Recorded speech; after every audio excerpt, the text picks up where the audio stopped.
About the $3 million, I've made a decision to divide it between my mom and me. This decision came shortly after my father's funeral. Jack, after perusing the inheritance documents without seeking permission, remarked to me, "Kelly, don't be too greedy. Oh, finally, I can quit my job. I have to thank that doddering old man." Doddering old man? Are you talking about my dad? I inadvertently blurted out. Disregarding my confusion, Jack and my mother-in-law enthusiastically discussed plans to buy a new car and go shopping. Faced with this unexpected turn of events, I could no longer contain my emotions. I was on the brink of exploding, burdened with household chores, asked for money, and to top it off, they'd insulted my father. I didn't want to live with Jack and my mother-in-law anymore. Suppressing my anger, I forced a smile and replied, "Sure, feel free to use the money as you and my mother-in-law please. I am Kelly Cohan, a 38-year-old housewife working alongside my husband. My parents were doctors who ran a well-reputed clinic in our hometown. As an only child, I was showered with love. After graduating from the School of Pharmacy, I secured a job at a major pharmaceutical company. Although my parents were disappointed I didn't become a doctor, they respected my decision. 10 years ago, my mother unexpectedly died in an accident, leaving me and my father devastated. During those difficult times, Jack, then my boyfriend, supported me. We met through a mutual friend, and 2 years after my mother's passing, Jack proposed. Jack was an ordinary salaryman in the food and beverage industry. Despite earning significantly more, I believed we could overcome any difficulty and be a happy couple. My father was overjoyed when I told him about our engagement. "I've heard how Jack supported you, Kelly. Thank you so much. Please continue to take care of her," he said. Facing my father, Jack stood straight and promised, "I will make her happy." Standing next to Jack, I was enveloped in feelings of happiness. The following week, we went to Jack's family home to announce our marriage. His mother, with flashy makeup and divorced from Jack's father, evaluated me rudely. "Marriage, huh? You're Jack's choice, are you? Isn't she a bit plain for your choice? And she's older, right? Wouldn't a younger and prettier girl be better for you?" Jack quickly retorted, "Mom, you know M Pharmaceuticals, right? Kelly works there. Her father is a doctor and runs his practice." I expected Jack to praise my character, but instead, he emphasized the financial advantages. Hearing this, his mother's expression changed to one of satisfaction. "Oh, Jack, you should have told me such important things earlier. That changes everything. I happily approve of the marriage. Nice to meet you, Kelly. Thank you." After gaining approval for our marriage from Jack's mother, Jack was overjoyed. However, I couldn't shake off a sense of unease. Despite things going smoothly, and our decision to get married, when we were about to register our marriage, my father, a doctor and real estate investor, gifted me an apartment in a luxury building in New York City. I told Jack, "Dad has given me this apartment as a wedding gift, but it's our new home. Let's live here happily and peacefully together." Jack smiled happily, and thus our married life began. However, after getting married, I realized something unsettling. Jack, who had lived with his parents until then, was almost incapable of doing household chores. He couldn't cook, didn't know how to use the washing machine, and showed no interest in learning. He would leave his garbage scattered around, not bothering to throw it away. While I wanted to diligently share household responsibilities, Jack's careless attitude increased my dissatisfaction. In the first year of marriage, I took on all the household responsibilities despite some complaints, given that we were still in the honeymoon phase. But with the exhaustion from work and struggling to keep up with chores, I reached my limit in our second year. Deciding to have a serious talk with Jack about sharing household duties, I bravely expressed my dissatisfaction. To my dismay, Jack responded without gratitude or reflection, saying, "I'm tired from work too. You're much better at chores than I am, right? It's better if you do them since I'm not good at it." Dismissed just like that, Jack hardly helped with the chores, and I continued to bear the brunt of our household responsibilities. But that wasn't the only problem. After marrying Jack, I discovered his mother also had some peculiar ideas. Jack wasn't very interested in seasonal events, so I decided to send a quality scarf and carnations to his mother for Mother's Day. Despite choosing a nice scarf from a department store, his mother called me sounding displeased. She criticized the scarf, saying it wasn't from a famous brand and was absurd to send such a no-name item.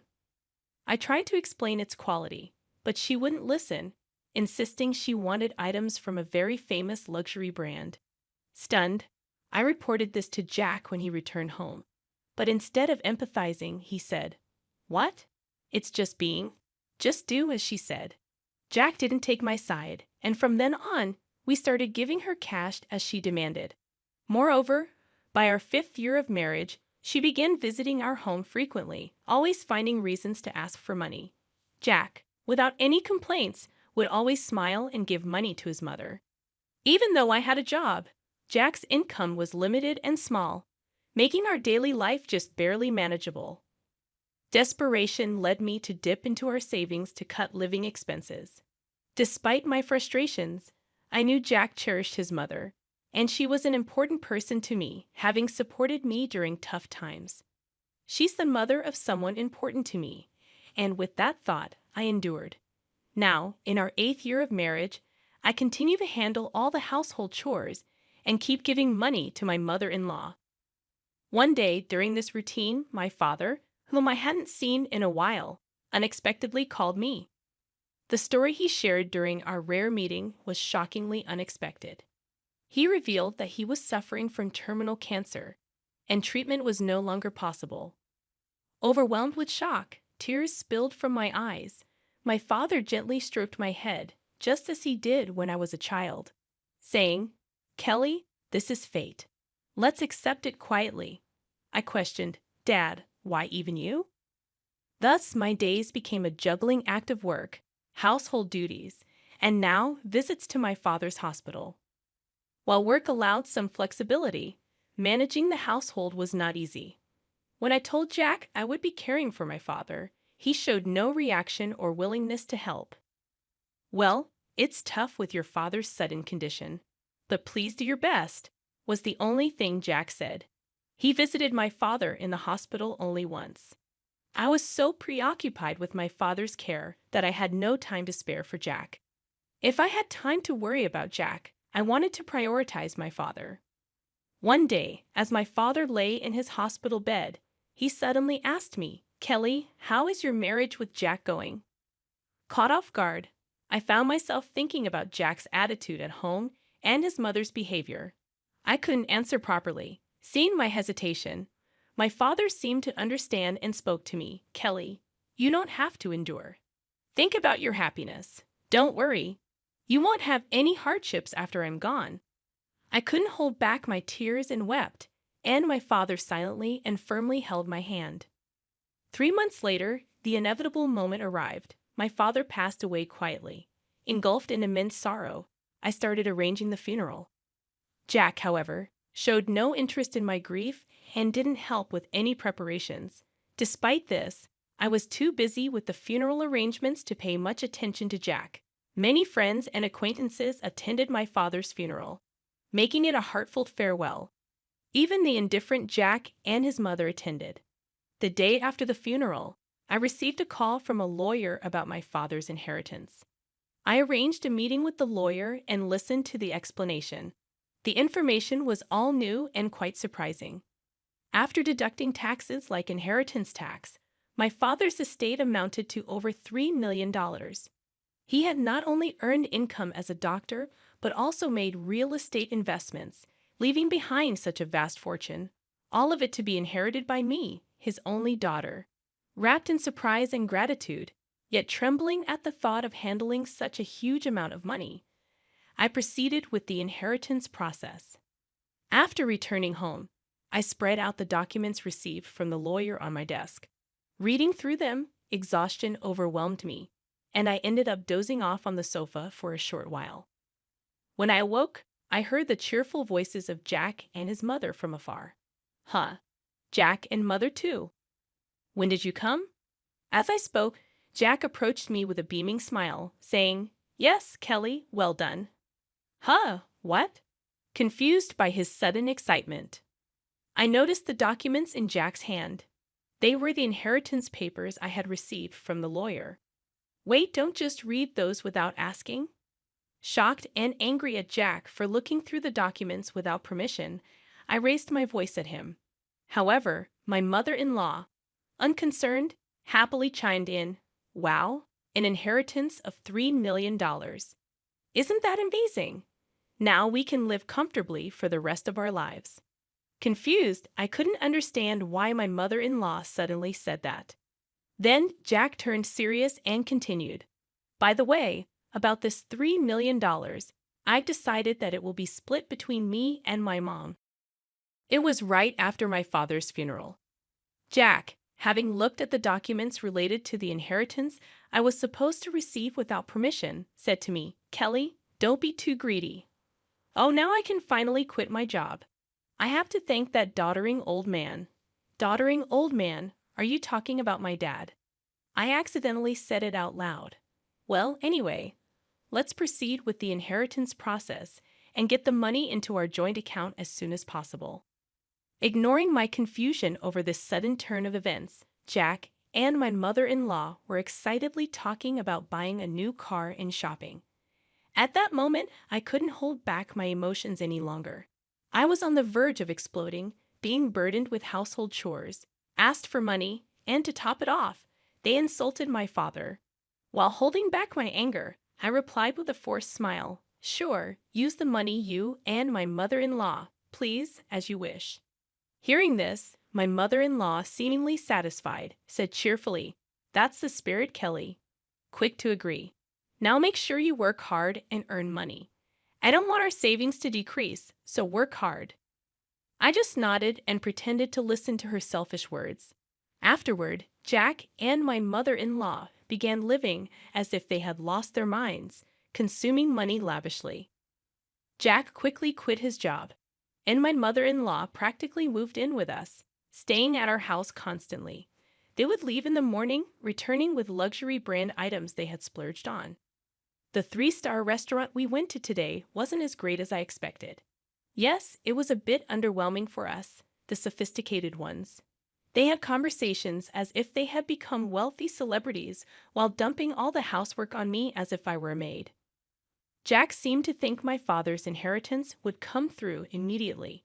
He carelessly withdrew money from our joint account, and my savings of $100,000 dwindled rapidly. When I protested their excessive spending, Jack just laughed it off. "Huh, what are you talking about? Isn't $3 million coming soon? Then this kind of spending is no big deal." I warned him, "I've already stopped it." But Jack completely ignored me. Then, a month later, Jack and my mother-in-law suddenly left for a trip to Hawaii. I wasn't invited and was left alone at home. After seeing them off, I decided to take action. About a week later, while I was relaxing at home, I heard a loud knock on the door, wondering what was happening.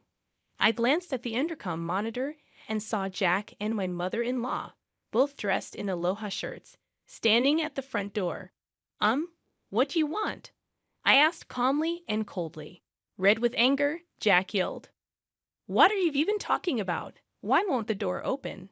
Seeing Jack and my mother-in-law confused as to why the door wouldn't open, I confidently answered through the intercom, "Well, I changed the locks on the door, so of course it won't open." "What? Why? Let's talk over this calmly at the nearby cafe. Please go ahead. I'll join you shortly," I suggested. Jack and his mother, after shouting in front of the entrance, seemingly realized it was futile and soon headed to the cafe. Once I confirmed they had left, I made my way to the cafe. Arriving there, I saw Jack and his mother, who had arrived earlier, waiting in a state of fury. "Hey, what's this about? Did you change the locks? Hand over the new keys right now."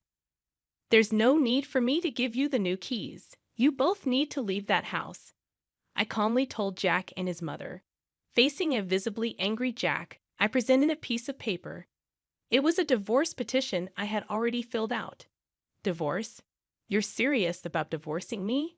His mother was equally shocked and bewildered. Kelly, why has it come to this? I spoke quietly to the two who were panicking and flustered. By the way, you've been spending lavishly every day.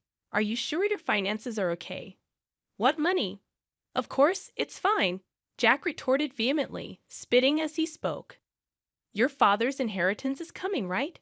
There should still be over $50,000 in our joint account. Look, I'll show you right now. Here it is. Saying this, Jack took out his smartphone and opened the banking app to check the account. At that moment, his expression changed abruptly. What? What's this? Why is the money gone? It was there just the other day. Hearing Jack's words, his mother also hurriedly looked at her phone, her face showing confusion. I revealed the truth to them as they were panicking, not understanding the situation. Of course, it's gone. I'm divorcing you. So I moved that $50,000 to my account as part of the property division. What? What do you mean? Jack's face turned to anger for a moment. But then he smirked, as if remembering something. Fine, I'll divorce you then. Transfer the inheritance you got from your dad right away. After all, property acquired during the marriage is split half and half in a divorce, right? Well, you might be misunderstanding something. I replied, why didn't you know? The inheritance I received, even though it was during our marriage, doesn't count for property division. There was a moment of silence between us. Then Jack and his mother's expressions changed drastically. Perhaps they truly believed they would receive part of my inheritance. I was just astonished and could only sigh in disbelief. No, that can't be true. That's impossible. Her face turned red with a mix of denial and anger. Please check for yourself, I said mockingly. Jack started frantically searching on his smartphone. It says here, property inherited by one spouse from a parent is considered separate property. Therefore, it's not subject to division and can't be split between the spouses. What? Seriously? His mother too looked at the screen in shock. Then Jack approached me, pleading desperately, Kelly, please don't divorce me. I have no savings and no job. How am I supposed to live if you divorce me? Faced with Jack's whining, I spoke to him clearly and firmly. What are you talking about? Take responsibility for your actions. I will never forget how you both treated me. I'm divorcing you. I'll go to court if I have to. Intimidated by my fierce demeanor, which they had never seen before, Jack and his mother shrunk back in fear, whimpering softly. Leaving the two of them dejected, I walked out of the cafe. Later on, Jack and I were able to go through the divorce proceedings without any issues. The $50,000 I had moved from our joint account was recognized as part of the marital property division. Eventually, I managed to get Jack and his mother out of my house. Jack, having already squandered the money from the property division, found himself penniless. Furthermore, he was overwhelmed with bills from the overseas trip and other expenses he had paid for with his credit card, quickly sinking into debt. Jack and his mother had to take on even more debt to make these payments, and they now live in a rundown apartment, working tirelessly every day to pay off their debts. The stark contrast to their former lavish lifestyle has been a huge shock for them. On the other hand, I sold the condo I used to share with Jack. I then moved into the apartment that used to belong to my father. I continue to work as before, but with the inheritance I received from my father, I am living a comfortable life financially. With gratitude to my late father in my heart, I want to start anew and cherish my life ahead. I aim to protect my happiness and spend my days peacefully.